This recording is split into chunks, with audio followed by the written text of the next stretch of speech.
Bonjour. CAN Junior 2023, l'impératif de réécrire l'histoire des écureuils. L'adage rappelle que qui va loin ménage sa monture. Alors que l'équipe junior des écureuils du Bénin, depuis plusieurs mois, voit ses composants, je pourrais dire l'équipe Fanion, voit donc ses composants rouillés par le poids de l'âge, le manque de compétition et être dépassés par la concurrence, il est un devoir de penser à la relève. L'évidence est bien flagrante et s'impose à nous en ce qui concerne l'équipe nationale senior. Les joueurs comme Poté, Adénon, Dossou et bien d'autres qui ont été des cadres à un moment ou l'autre de cette formation ne semblent plus loin de leur retraite internationale. Et sans doute, le besoin de tissage de la nouvelle corde, et oui, cette nouvelle corde se fait sentir. S'il est vrai que c'est au bout de l'ancienne corde que l'on tisse la nouvelle, cette nouvelle, doit être en ce moment, et oui, le glas qui donc résonne dans la tête des écureuils juniors et de leur encadrement technique. Au moment où ces jeunes joueurs continuent d'affûter leur potentiel pour aller à l'assaut du trophée continental de leur catégorie, il me passe à l'esprit de leur tenir le langage de vérité. Certes, ils ont eu le mérite de se qualifier. C'est de fait et c'est du passé. Le plus difficile, c'est l'échéance de février prochain. Une échéance qui approche à grands pas. D'ailleurs, la Confédération africaine de football vient de sceller leur sort il y a quelques semaines seulement à travers le tirage au sort constitutif des différents groupes de cette compétition.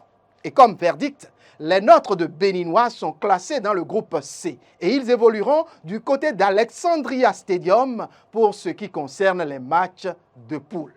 Et ils auront pour objectif ultime de tenir la dragée haute à toutes ces formations comme celle de la Tunisie, de la Zambie et de la Gambie, des équipes fort respectables sur notre continent.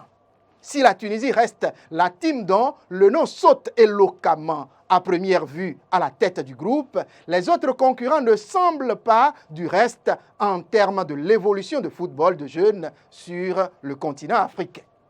Pour rappel, la Zambie a une histoire footballistique assez fournie qu'on ne saurait enterrer avec le départ de la scène des caciques comme la génération des Kalusha Bwalia ou même de celle des Sonzu, Banda et autres. La Gambie, quant à elle, vit actuellement une histoire de foot qui est en pleine ascension. Pour mémoire, la fulgurance de cette équipe Fanion à la dernière Coupe d'Afrique des Nations continue de faire des émules à coup sûr du côté donc de leur pays. C'est donc en outsider que les nôtres devront aborder la compétition en Égypte. Un outsider qui a tout à écrire et donc ne doit rien lâcher dans cette aventure. Pour y arriver, il va falloir tenir compte des écueils, donc depuis la finale manquée face au Nigeria et les nombreuses rencontres amicales sans conviction enregistrées avec, pour grand défaut, le manque de buteurs. Mais le nœud gorgien d'aujourd'hui pour le Bénin de football n'est pas qu'à ce niveau.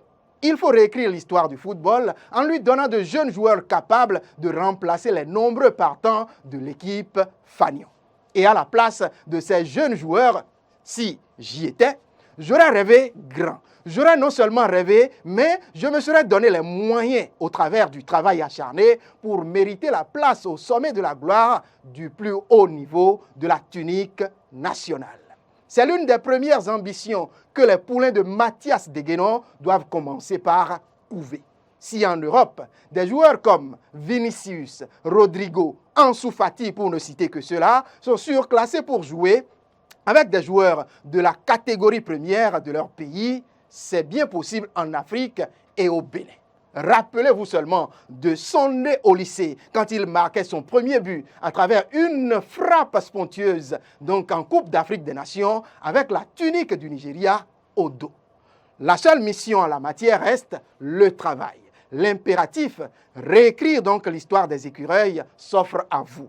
À vous donc et à vous seuls qui vous avez, il faut le rappeler, le choix. Soit de choisir le meilleur, soit donc en accomplissant votre destin, soit choisir le côté en trahissant simplement le destin.